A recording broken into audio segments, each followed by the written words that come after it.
With rallies, most people fall into one of two traps. Either they focus so much on their own movement, their own footwork, their own strokes, their own adjustability that they don't consider ball placement enough. Other people are so worried about running the other guy around that they themselves are super glued to the floor and they're not moving. So what do you need? You really need both. Now, if you just started playing table tennis a week ago or 2 weeks ago or 3 weeks ago, sure, focus on getting the movement right. Focus on the correct stroke. But if you've been playing more than 6, 7, 8 weeks, you really need to focus on both, being able to place the ball, being able to have specific designated targets that you're hitting to. Now, you don't actually have to put targets on the table, but it needs to be clear in your mind. Your imagination is actually your biggest weapon. So be able to imagine actually having targets over there on the table. The serve comes short, specifically push to a good location. The push comes short, you flip to a good location. The next ball comes, you loop to that location, loop to that location, loop to that location, counter loop to that location, and smash to that location. Every single shot, whether it be a block, a loop, a smash, a chop, a counter loop, every shot should have a designated location.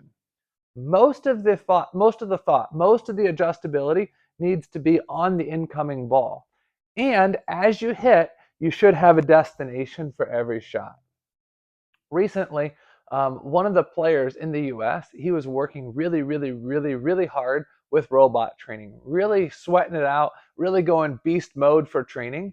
Unfortunately, his main focus was on his footwork, his stroke, his timing, his ball quality, and he was less concerned with where he was hitting to. Then what happened recently in a tournament? Well, I watched some of his tournament matches, and what do you think happened? He was focused in the tournament, same as practice, on his own consistency, his own footwork, his own this and own that, but less on where to hit to. And he played somebody who was similar level, and the guy played great against him. Why did the guy play so good against him? Because he was hitting to obvious locations. So I want to encourage you today to develop both. Develop the adjustability, develop the ability to move, to stay neutral, to link backhand and forehand. And while you're doing it, have designated specific locations that you're hitting to. Now, if it gets too overwhelming, what should you do? You should do more systematic drills, like one backhand, one forehand, and really target one backhand to a good location, one forehand to a good location. As you implement the ability to stroke the ball and move and target different locations, then gradually implement semi-systematic and random drills.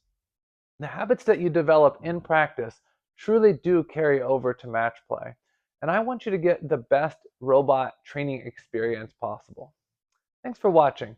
If you haven't subscribed to our YouTube channel, make sure you subscribe down below. Also, if you have a comment, feel free to leave a comment. I'll see you soon.